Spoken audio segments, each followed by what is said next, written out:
Yeah.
संकीर्तन या शब्दाचा अर्थ काय आहे की नाम घेता विठ्ठलाचे वाचे मन उन्मन होते साचे.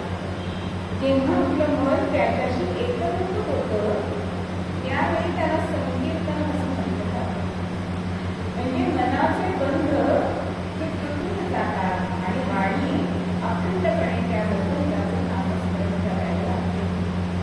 म्हणजे संकीर्तन सुद्धा 3 प्रकारचे सांगितलेले आहे. की एक आहे नामसंकीर्तन, जे आता आपण विवरण त्याचं बघतो. दुसरं आहे गुणसंकीर्तन, म्हणजे भगवंताचे जे 6 गुण सांगितले यांचं वर्णन करणं त्याला गुणसंकीर्तन असं म्हणतात. आणि तिसरं आहे ते लीला संकीर्तन, म्हणजे भगवंताच्या लीला कथा कीर्तनात सुद्धा जास्त करून गोपाळ कृष्णाच्या लीला म्हणजे पाल्याचं कीर्तन जे असतं त्याच्यामध्ये भगवान श्रीकृष्णांच्या लीला गायला जातात, त्याला लीला संकीर्तन असं म्हणतात. मग असं हे नामस्मरण इतकं सुलभ आहे. मग ह्या नामस्मरणाने कोण कोण करून गेले तो तर म्हणतो एका आठवड्यामध्ये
चोराच्या मनात विचार येतोय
असं संत सांगतात. पण माऊली सांगते की तुमची जन्मजन्मांतरीची पुण्य सामग्री असेल तरच तुमच्या मुखावरती नामस्मरण येतं, नाहीतर नामस्मरण येत नाही. एकदा महाराजांकडे ग्रस्त गेले आणि म्हणाले, आम्ही जप करायला बसलो की अनेक विचार मनात येतात आणि नामस्मरण घडत नाही, काय करायचं? तेव्हा महाराज म्हणाले, तुम्ही जेव्हा रस्त्यावरून जाता तेव्हा तुम्हाला अनेक लोक भेटतात, सगळे तुमच्या ओळखीचे असतात का? ओळखीचं असलं आणि आपल्याला बोलायचं नसलं तरी आपण रस्ता क्रॉस करून दुसरीकडे जातो. मग तसे हे विचार आपल्या मनामध्ये आले ना, त्यांच्याकडे दुर्लक्ष करायचं. हळूहळू ते विचार मागत जातात आणि आपलं मन हे नामस्मरणामध्ये लागतं. पण कबीर म्हणतात तसं आपलं नामस्मरण असतं. कसं असतं?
जास्त उधळत नाही.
काही काळ सीतामाईचं मन त्याच्यामध्ये रंगून गेलंय.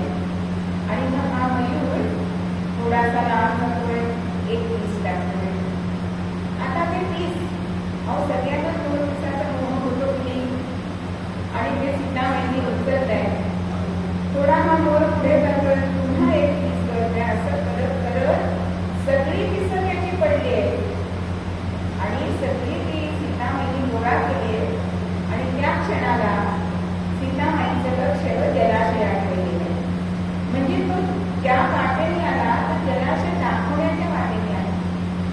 आता जलाशयाचं पाणी पिऊन तृप्त केले आपली तहान. आता प्रभू तुला विचारतायत की ज्याने तुझी तहान तृप्त केली त्याला तू काहीच देणार नाही. सीतामाई म्हणतीये, तुम्ही आहात ना एवढे समर्थ, मी कशाला देऊ? मोराला आपल्या मांडीवर घेतलाय, त्याच्या मस्तकावर काठीवर प्रभूंनी हात फिरवलाय. आणि प्रभू विचारतात की काय नाही तुला? आत्ताच्या समयी तुला सगळी जी पिसं टाकावी लागली ती तुला माझ्या नाही म्हणून, तर तुला वाचा देऊ का? त्या मोराने खरं सांगितलंय, ज्याला वाणी दिले ते तरी तुझं नाव घेतात का? त्यामुळे मला वाणी नकोय. मग तुला काय हवंय?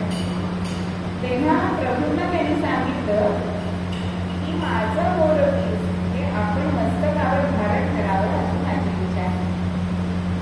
तेव्हा प्रभूंनी सांगितलंय की तुझा जो अवतार माझा श्रीकृष्ण, तेव्हा मी तुझं पीस मस्तकावर धारण करेन. आणि पुस्तकावर धारण करायचं आहे याचा अर्थ ते सुद्धा तितकंच श्रेष्ठ असायला पाहिजे. आणि तेव्हापासून मयूराचा अयोनी संभोग झाला. म्हणजे लांडोही त्याचे अशी पिते आणि तिला गर्भ राहतो असं सांगतात. म्हणजे प्राण्यांना सुद्धा कळतंय की नामस्मरण करावं, पण आपल्याला ते उमगत नाहीये. म्हणून संत वारंवार सांगत असतात की हे नाम कसं आहे, इतकं श्रेष्ठ सांगितलंय की कोणत्याही दिशाने घेतलं, कसंही घेतलं तरी सुद्धा दुसऱ्या ओळीत ते काय सांगतायत, जळतील पापे यजमान तरी. मग जळतील इथे सांगतायत, बुडतील सांगतात का? कारण बुडलेलं कधीतरी वर येतं, पण जळलेलं एखादं वीर असेल तर ते पुन्हा उगवत नाही. म्हणून जळतील पापे यजमान तरी. मग विद्यारण्य स्वामींच्या जीवनाची घटना आहे. विद्यारण्य स्वामींनी जवळजवळ 24 गायत्री पुरस्चरण केली. कशासाठी? तर गायत्री मातेचं दर्शन होण्यासाठी. पण गायत्री माता काही प्रकट झाली नाही. शेवटी त्यांनी संन्यास घेतला आणि कालांतराने गायत्री देवी त्यांच्यापुढे प्रकट झाली. तेव्हा त्यांनी तिला विचारण्याचा अधिकार प्राप्त झालेला होता. मी जेव्हा तुझी पुरस्चरण तुझ्या दर्शनासाठी केली त्यावेळेला तुला मला दर्शन दिलं. तेव्हा गायत्री मातेने सांगितलं की तू जी 24 पुरस्चरण केलीस त्याने तुझी जन्मजन्मांतरीची पापं ती जळून गेली आणि आता ती पापं जळली म्हणून मी तुला दर्शन देण्यासाठी.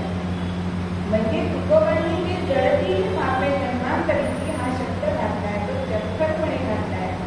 जळतील पापे जन्मांतरीची म्हणजे नामस्मरणाने आपली जन्मोजन्मीची पापं ती जळून जातात.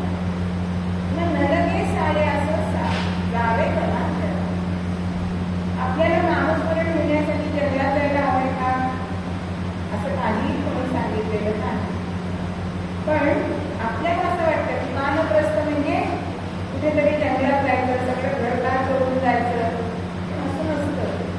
एक ग्रस्त वानप्रस्थ करायचं म्हणून घरदार सोडलं आणि वनात राहायला गेलं. आता राहायला गेलं म्हणजे झोपडी बांधली, तर ते झोपडीमध्ये मुलीला त्रास द्यायला लागले म्हणून मांजर पाळले. मांजर पाळले, तिला काहीतरी पाहिजे म्हणून काय पाळले तिला दुधासाठी. घरी काय होतं तेच होतं ना. म्हणून नरके सारे असं जावे जनांतरा सुखी येतो घरादाराला. आता विदुरांनी पांडवांनी प्रपंचाचं नाव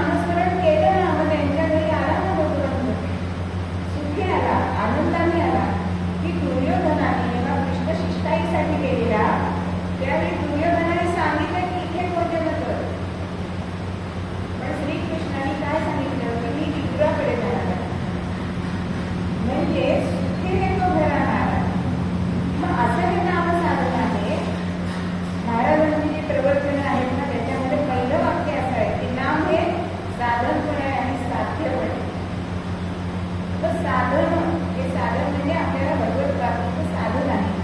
पण हे तरी साधन न आहे, म्हणजे इतकंच तर सोपं नाही आहे. पण इतर जे भगवत प्राप्तीचे मार्ग सांगितले, ज्ञान मार्ग आहे, कर्म मार्ग आहे, योग मार्ग आहे, त्याच्या तुलनेत हा भक्ती मार्ग आणि त्या भक्ती मार्गाचं नाम साधन हे त्यात सोपं सांगितलेलं आहे. मग असं हे नामस्मरण करा. आणि कसं करा की नाहीच वैसोनी करा एक चित्त आवडी अनंत आळ बाबा. आवडीने त्याला जायचंय. आणि आवड कधी असते? सवड असली तर आवड असली तर सवड होते, नाही तर होत नाही. म्हणून इथे आवडीने हा शब्द वापरलाय. मग आपण मनापासून जर ह्याचं नामस्मरण घेतलं तर तो भगवंत का बरं आपल्यासाठी सुद्धा येणार नाही? रामदेव महाराज तर सांगतात ना की हे नाम कसं आहे?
नामस्मरण हा कधीही फुकट न जाणारे असं नामस्मरण आहे.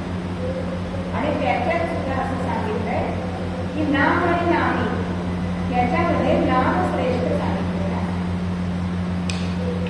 मग रामायणाची कथा सगळ्यांना माहिती आहे की त्यावेळेस सेतुबंधन चालू असतं आणि श्रीराम लिहिलेले दगड करतायत आणि प्रभू रामचंद्रांना असं वाटतंय की आपण सुद्धा एक दगड टाकून बघावा. आणि रात्रीच्या वेळी प्रभूंनी एक दगड घेतलाय आणि सागरामध्ये टाकला. नसल्यानंतर तो बुडलाय. आता रामरायांना आश्चर्य वाटतं की असं कसं काय झालं, म्हणजे भीती झाली ना. आपल्याला सुद्धा बघा, आपण समजा पाय वस्तू पडलो तर आपण आधी लागल्या किती बघतो, आपल्याला कोणी बघता हे बघतो, पडलेलं बघितलं नाही ना कोणी असं बघतो. तसं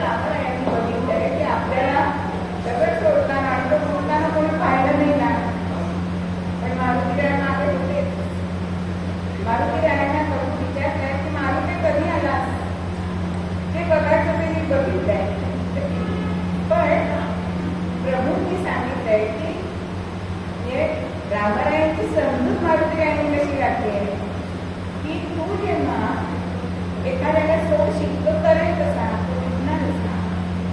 म्हणजेच रामापेक्षा सुद्धा रामनाम श्रेष्ठ आहे हे निदान आपल्याला. तसंच हे सगळे दगड करतायत अशी वार्ता सगळ्या राक्षसांनी सुद्धा रावणाला सुद्धा सांगितली. आणि रावण पण म्हणाला त्यात काय कठीण आहे, मी सुद्धा दगड करून टाकू शकतो. आता सगळ्यांना आश्चर्य वाटलं. मोठी अशी परात आणली दरबारामध्ये आणि आता रावण महाराज कसं दगड करत आहेत असं सगळेजण बघताय. रावणाने त्या परातीच्या पाण्यामध्ये असा तो दगड उचललाय, सोडलाय, तो तरतला. सगळ्यांनी त्याची वाहवा केली आहे, पण मंदोदरीला मात्र काहीतरी शंका आली. आणि रात्री शयनगृहामध्ये ती विचारते की नाथ मला सांगा की तो दगड तुमच्या हातात कसा करला. आता सोपं आहे. तो म्हणाला, रावण तिला सांगतोय की जेव्हा मी दगड पाण्यात सोडला ना तेव्हा मी त्या दगडाला शपथ घातली की कुठला फक्त रामनामाची शपथ. म्हणजे अशा तऱ्हेने सुद्धा म्हणजे तो रामाचा शत्रू होता त्याने सुद्धा रामनामाची शपथ घातल्यानंतर तो दगड करलाय. मग त्याच्या भक्तांनी रामनाम घेऊन करला तर त्याच्यात विशेष आहे का. म्हणून हे नाम तुम्ही कसं घ्या तर बेंबीच्या देठापासून घ्या. तुम्ही एखाद्याला जसं लहान मुलं आईला कसं हाक मारतं तसं तुम्ही भगवंताला हाक मारण्यासाठी इतक्या आतड्याने तुम्ही त्याला बोलवलं तर ते नाम त्याच्यापर्यंत इतकं सामर्थ्यशाली असं हे नामस्मरण आहे. एक गुरु होते आणि शिष्याला नामाची महती सांगण्यासाठी त्यांनी एक त्याच्या हातामध्ये एक रत्न दिलं आणि त्याला सांगतं की ह्याची किंमत काढून आण पण विकायचं नाही. आता हा गेलाय तो पहिला गेलाय भाजीवाडीकडे. आता भाजीवाडीला काय त्याची काही फारच नव्हती आवड. तो दगड जमवतोय होईल माझ्या नातवाला खेळायला काय देतो काय तू यायचं असं तिने विचारलंय. 5 किलो वांगी देते तुला तर हा दगड मला दे. पण गुरुंनी सांगितलं कसं याने तिला दिला फक्त किंमत काढ. पुढे तो एका व्यापाऱ्याकडे गेलाय. व्यापाऱ्याला बघितलं त्याने विचारलंय किंमत केली 10,000 देतो. विकलं नाहीये. पुढे रत्नपारख्याकडे गेलाय आणि त्या रत्नपारख्याने काय सांगितलंय की हे रत्न इतकं अनमोल आहे ते तू विकू नकोस. तसं सगळ्या संतांना आपल्याला सांगताय की रामनाम हे अनमोल रत्न आहे ते त्याला असं सोडू नकोस तू. पण आपण ते ध्यानातच घेत नाही आणि मग आपलं त्याच्यासाठी घाईचं बैसोनी करायचं. आज आपल्याला एका परिस्थितीमध्ये एका स्थितीमध्ये बसता सुद्धा येतो. मग आपण कधीतरी पाय हलवतो हात हलवतो. आता इथे बरेच श्रोते खाली बसतात कारण आमच्या नारद मंदिरात अशी अवस्था आहे की सगळ्या श्रोत्यांना खुर्च्या ठेवलेल्या आहेत कारण खाली बसता येत नाही, मांडी घालता येत नाही. मग आपण एकचित्त कसं करणार. त्याच्यामुळे गुरु आपल्याला सांगताय की रामकृष्ण हरी विठ्ठल केशवा मंत्र हा जपावा सर्व. कुठल्याही संतांनी अमुकच नाम घ्या असं सांगितलं नाही. तुमचं जे आराध्य दैवत आहे ते तुम्हाला आवडतंय त्याचं तुम्ही नामस्मरण करा. पण हा मंत्र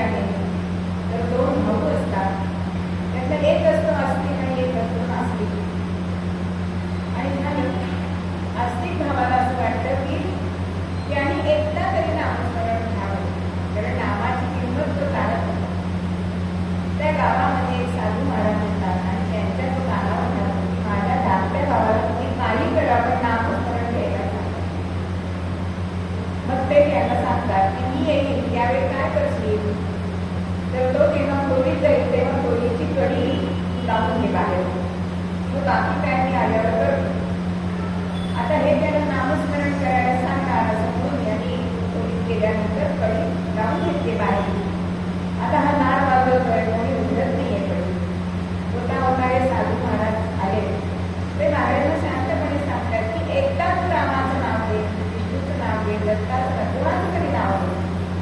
तो म्हणाला मी अजिबात नाव घेणार नाही, तुम्ही मला बाहेर काढलं नाही तरी चालेल.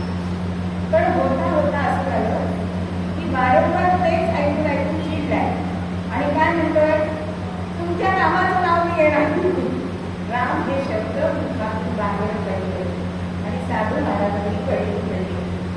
त्यांचं काम झालं होतं, मोठ्या भावाचं काम झालं होतं. आणि ज्यावेळी त्या नास्तिक मुलाचा अंत जवळ आलाय तेव्हा यमदूत आले, पण त्यांना विष्णुदूत सांगतात की हा आमचा आहे का, एकदा नामस्मरण म्हणजे जर तुम्ही रागाने सुद्धा घेतलं तरी सुद्धा नामाचा परिणाम होतो.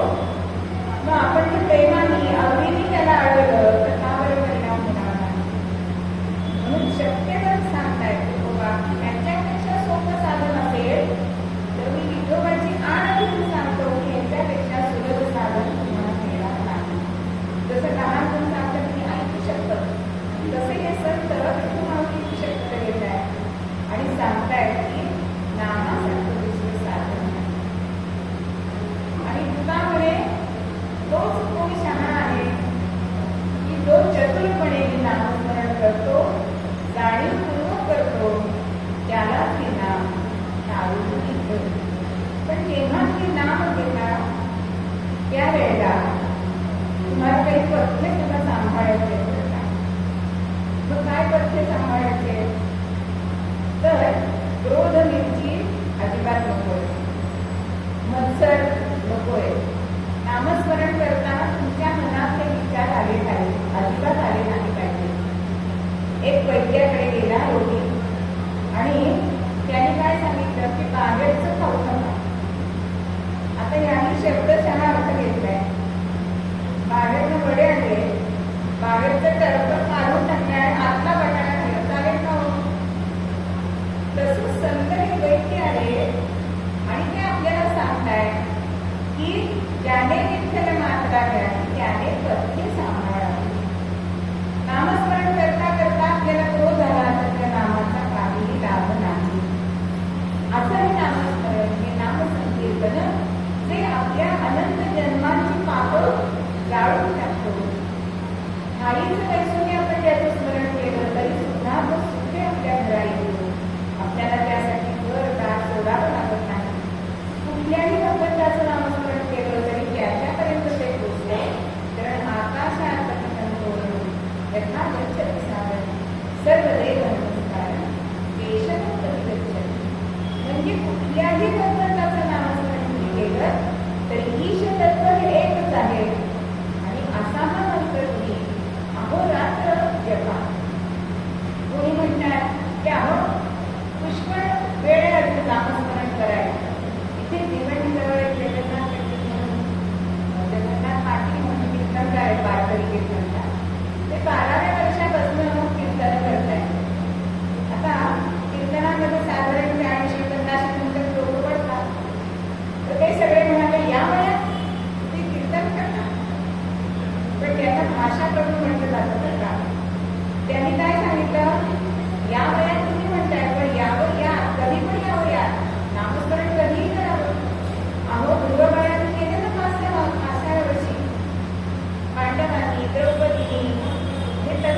राजकन्या होती, पण तुझं सुखरूप चांगलं होतं.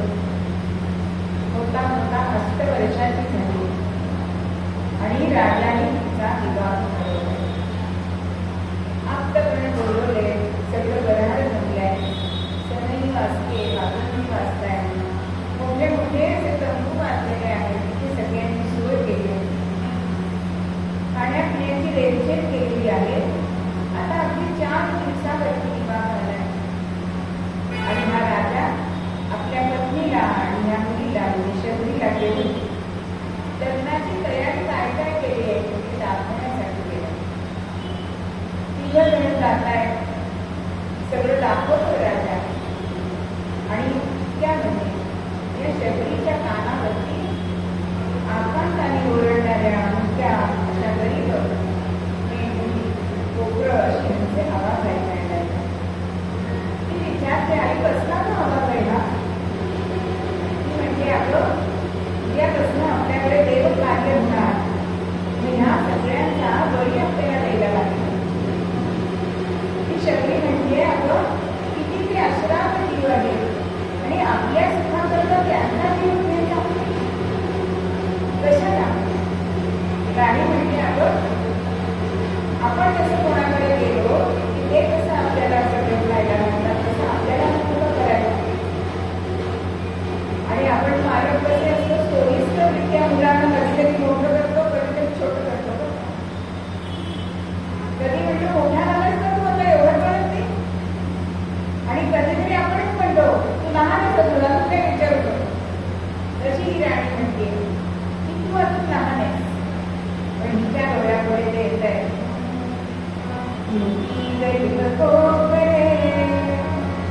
इतकी मोठी कोकरं ती बघतीये आणि जमा करून फेकते. आकांताने ओरडते. बघा आपण सुद्धा आपण गाडीवरून जात असतो, समोर आपल्या टेम्पो असतो, कोंबड्या नेत असतात. अहो त्या प्राण्यांना पण कळतं आपल्याला कुठे नेत आहे, त्यांच्या नजरेत आपल्याला कळत असतं. तसं या शबरीला तो आकांत ऐकत नाही. आणि होता होता संध्याकाळ गेले. आईने हिला कंटाळून टाकलाय की तू लहान आहे, तुला तरी आपलं समजत नाही. होत्या होता रात्र झाली आणि आपल्या दालनामध्ये ही शबरी गेली, पण डोळ्याकडनं ते दृश्य काही दिसत नाही. तो आकांत कानामध्ये गुंजतो आणि एक विचार मनामध्ये येतोय की सगळं हे होतंय ते आपल्या विवाहासाठी आहे. आपणच जर इथे नसतो तर हा विवाह केलाच जाणार नाही आणि विवाह नाही म्हणजे त्यांना मार्ग केला नाही. आणि एक मनाची गुंगाट ठरवली आहे, बाहेर आली. त्या सगळ्या मुख्या गरीब प्रोग्रामला मी सोडलंय आणि आपण स्वतः दंडकारण्यामध्ये घेऊन गेलो. आणि दंडकारण्यामध्ये ती गेली. मनामध्ये विचार करते की आपण यांना प्राणदान दिले आणि असं प्राणदान व्यर्थ केली होऊन गेलंय. अहो जरी वयाने लहान असली ना तरी मनामध्ये भक्तीचा ओलावा होता. अशिक्षित होती पण भक्ती जाणत होती. भगवंताने सुद्धा सांगितलंय की वेद पंडित शास्त्र जरी शिकलेले असते पण त्यांच्या मनामध्ये भक्तीचा ओलावा नसेल तर ते मनावर आणि अगदी चांडाळ योनीमध्ये जन्माला आलेले असते पण मनामध्ये भक्ती आहे तर मी त्यांच्यासाठी भक्तीचं धावून जातो.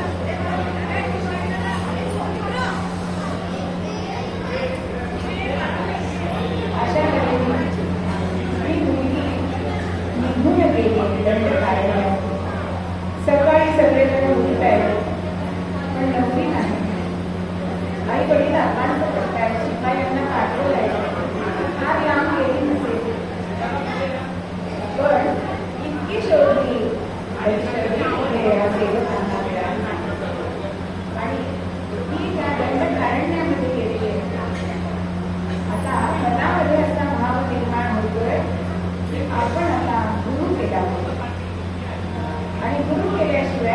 जन्माचं सार्थक नाही.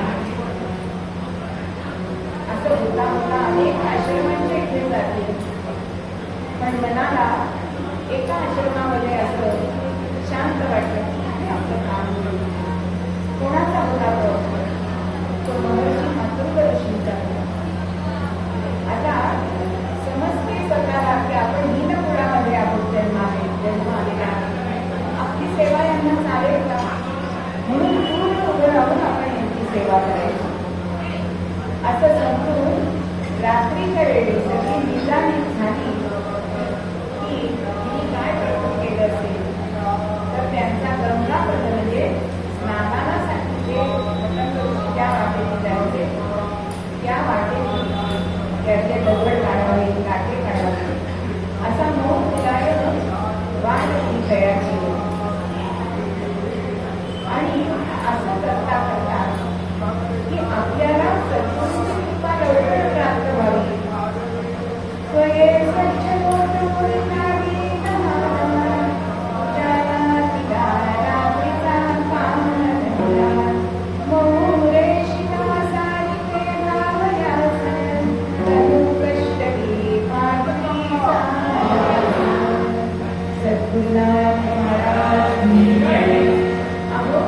आपल्या केसांचा हा रस्ता मुलांनी व्हावा म्हणून आपल्या केशकळापर्यंत तो झाड केला आणि सद्गुरूंचं ध्यान मनामध्ये ठेवलं.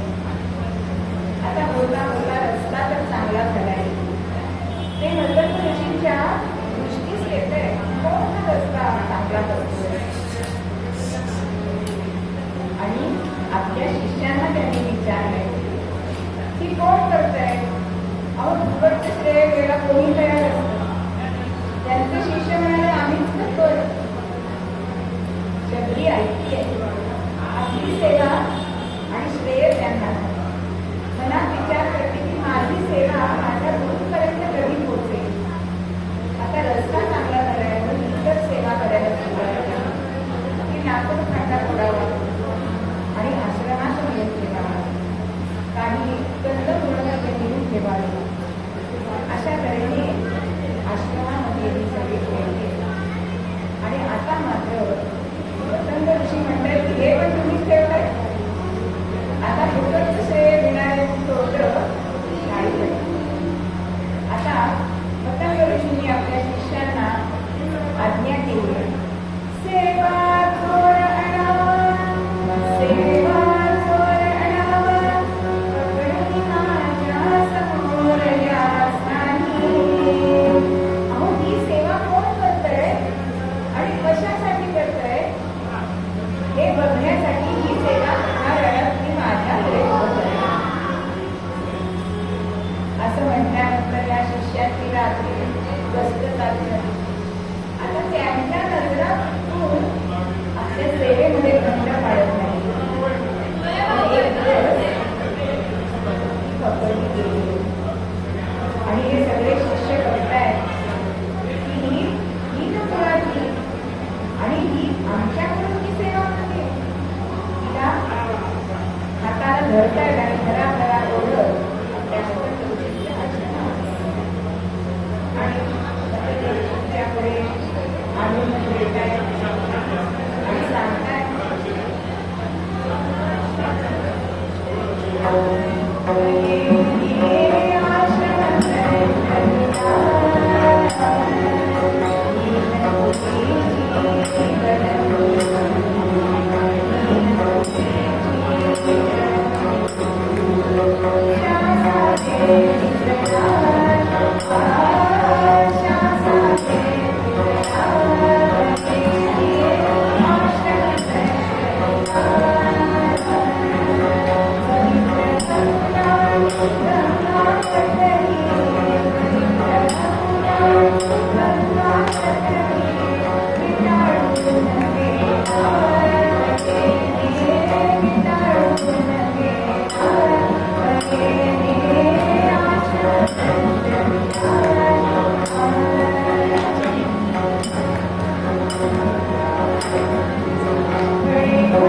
स्वच्छ केल्यामुळे मी टाळत गेलाय. तुम्ही केलेली ठळक खाल्ली आहे त्यावेळेला, पण आता त्यांना ती नको आहे. ही हीन पोळामध्ये केली आणि असा आमचा सुद्धा देह मी भ्रष्ट टाकलाय. तिला चांगलं शासन करा. पण जेव्हा ते शिष्य तिला ओढत पतंगकडे घेत आहे तेव्हा तिला मनाला समाधान वाटते की आज माझ्या गुरुकडे माझं मला भाग्य मिळतंय. गुरुजींच्या पुढे ती धडधड कापड एखाद्या कोपऱ्यासाठी गेली आहे. पतंगनी त्याच्याकडे बघितलंय आणि बाळ का तू एवढी सेवा करते, कशासाठी करते? तेव्हा चक्री सांगते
जवळ तीन तप महिला आल्या. आता मदत ऋषींच्या मनामध्ये असं आलंय की आपली विज्ञानाची वेळ आली आहे म्हणून आपल्या कुटीमध्ये शबरीला बोलवून घेतलं. शबरी त्यांच्या कुटीमध्ये आली आहे, त्यांना वंदन करते आणि उभी राहिली.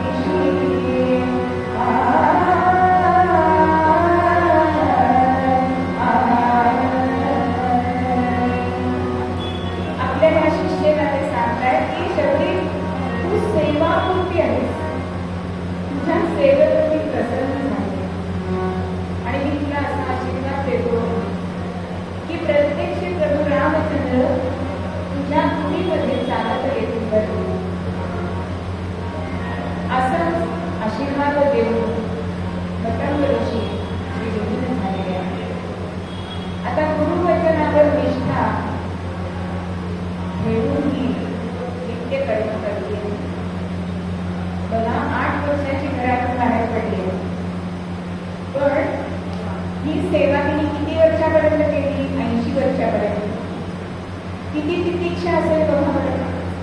आज आपल्याला ती हळद आज मी एखाद्या कीर्तन केलं की मला हवं म्हणतच पाहिजे असं ते आज चाललंय. प्रसिद्धीसाठी मनुष्य हमाकलाय, कोणत्या गोष्टीची वाट बघत नाही. पण गुरुवचना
तेव्हा ती त्या कावळ्यांना काय म्हणते,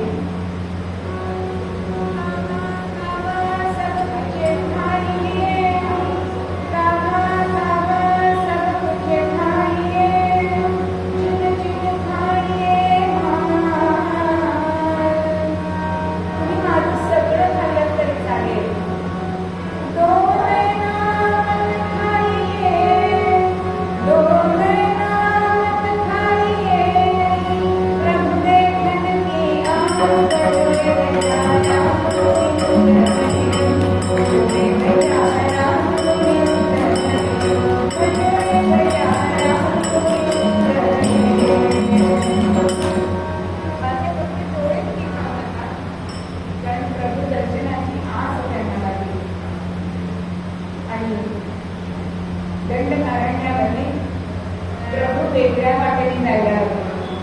तेव्हा लक्ष्मण विचारतोय, कोणाला दर्शन गेलं जातंय? प्रभू सांगतायत की आज दर्शन द्यायला नाही, दर्शन घ्यायला जातंय. आणि जटा बांधलेले आहे, हाता खांद्यावरती आहे, हा दंडावरती मनुष्य आहे, बरोबर सौमित्र आहे. असं हे विडं सावध करत ब्रह्म शक्तीच्या स्थितीकडे अत्यंत आनंद झाला. अहो अश्रुती प्रतीक्षानं केलं, प्रभूंना बसायला आसन दिलाय, दुखलेले ते हात होते ते प्रभूंच्या गळ्यात घातले. आणि रामनिगा ही गोरं आणलेली होती ती पुढे टेकेपर्यंत प्रभूंनी एक रोड उचललंय, पण असं वाटलं पक्षाने खाल्लंय, ते ठेवलंय, दुसरं घेतलंय, पुन्हा तेच असं 5-6 वेळा झालं. आणि शबरीला म्हणताय, शबरी अगं ही थोडं पापडांनी खाल्लेली दिसत आहे. तेव्हा ती म्हणते, पापडांनी खाल्लेली नाही तर उत्तर देते,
लक्ष्मणाला दिला. पण आता कळलंय किती कुस्ती आहे, लक्ष्मणाला काही आली नाही. रामाचं लक्ष नाही म्हणून मागेच तो द्रोण लावून दिलाय, पण प्रभूंच्या दृष्टीतून काही सुधरत नाही. हा भागवतीचा प्रसाद त्याला मिळावा म्हणून जेव्हा राम युद्ध झालं त्यावेळी लक्ष्मणाला शक्ती लागली आहे. आणि हीच गोर ती संजीवनी होऊन म्हणजे त्या द्रोणाचा द्रोणागिरी पर्वत झाला अशी आपल्याला सांगितली जाते. आणि तीच गोर त्याच्या पोटात त्या मार्गाने गेलेली आहे. म्हणजे ती शबरी आहे, म्हणजे तिची गोर असं आपल्याकडे म्हटलं जातं.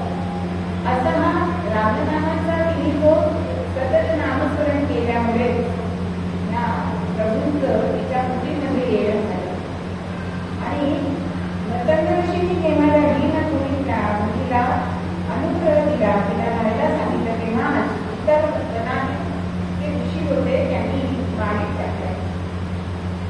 आणि त्यांना कळलंय की शबरीकडे प्रभू आले म्हणून दर्शन घेण्यासाठी ते आले. आणि प्रभूंना विचारतायत की तुम्ही आमच्याकडे यायचं सोडून हिच्याकडे का आलात? तिच्यामुळे गंगा सरोवराचं पाणी हे जंतूमुळे झालेलं आहे. प्रभू म्हणतात, तुमची कल्पना चुकीची आहे. मी कुठे येतो तिथे भाव आहे, भक्ती आहे, तिथे मी येतो. आणि ही भक्ती मला शबरीमध्ये दिसली. आणि शबरीचं